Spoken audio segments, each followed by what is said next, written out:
CapCut nous l'a bien mis à l'envers. Oui, actuellement, toutes les fonctionnalités de CapCut ou presque sont en train de passer en mode payante. Si tu veux avoir certains effets, ajouter des transitions, faire le détourage automatique de tes images, ajouter des sous-titres, il faut passer à la caisse. Et ça, c'est vraiment pas bon pour nous autres qui aimons la gratuité. Alors dans cette vidéo, on va essayer de trouver d'autres alternatives pour CapCut. Mais bien avant de commencer, si c'est la première fois que tu me découvres, alors sache que c'est normal. Je vais toujours de créer ma chaîne, j'ai juste 20 abonnés et c'est ma première vidéo. Alors qui suis-je? Moi c'est Volcan Imagine, je suis graphic designer et sur cette chaîne on va parler de l'univers de graphic design, de la créativité, d'intelligence artificielle, de nouvelles tendances, de montage vidéo, bref tout ce qui touche à l'univers du design et de la créativité. Donc abonne-toi pour ne rien louper, ça fait plaisir et on est parti.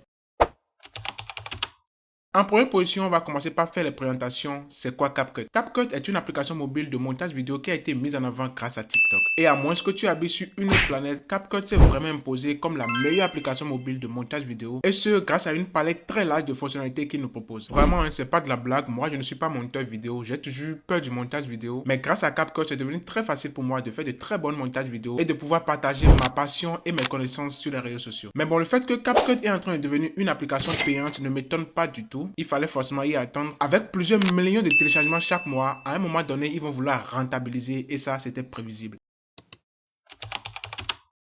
Du coup, quelles sont ces trois applications qui pourront nous aider à remplacer totalement CapCut et avoir la même chose de façon totalement gratuite? Eh bien, je vous présente VN, InShot et Filmora. Ces trois alternatives sont des applications qui pourront concurrencer très sérieusement CapCut dans les prochains mois à venir. Alors ces trois applications sont totalement comme CapCut, hein. La prise en main est très facile, les interfaces sont similaires. Vous pouvez toujours superposer des images, effacer des fonds verts, rajouter de la musique, générer des sous-titres automatiquement, rajouter des transitions, ajouter des effets. Bref, tout est pareil, la seule différence, c'est que c'est totalement gratuit. Faut savoir aussi que ces trois applications ont des versions payantes, mais vous n'y êtes pas obligé. Et eux, ils ne vont pas vous spammer de notifications, de passer en mode payant, coûte que coûte. Non. Vous le faites si vous en avez envie. Et pour ma part, je trouve que si vous voulez passer en mode payant pour une application de montage sur mobile, il vous faut passer sur InShot. Et oui, parce que comme sur DaVinci Resolve, InShot vous propose une seule abonnement à vie. Et c'est tout. Vous n'avez qu'à payer une fois pour la vie. Et ensuite, vous faites les mises à jour régulièrement des fonctionnalités et puis c'est tout. Contrairement aux autres applications dont vous devez payer les abonnements chaque mois, je trouve que c'est une très bonne alternative. Donc voilà les trois applications que je vous propose si vous voulez fuir le mode payant de CapCut et toujours rester dans la gratuité. C'est la fin de cette vidéo. J'espère que ça vous aura plu. N'hésitez pas à vous abonner pour me soutenir. Ça me fait toujours plaisir. N'hésitez pas aussi à liker et à me dire aussi en commentaire ce que vous en avez pensé, si vous avez aimé ou pas. Et sur ce, c'était Volcan Imagine, graphic designer.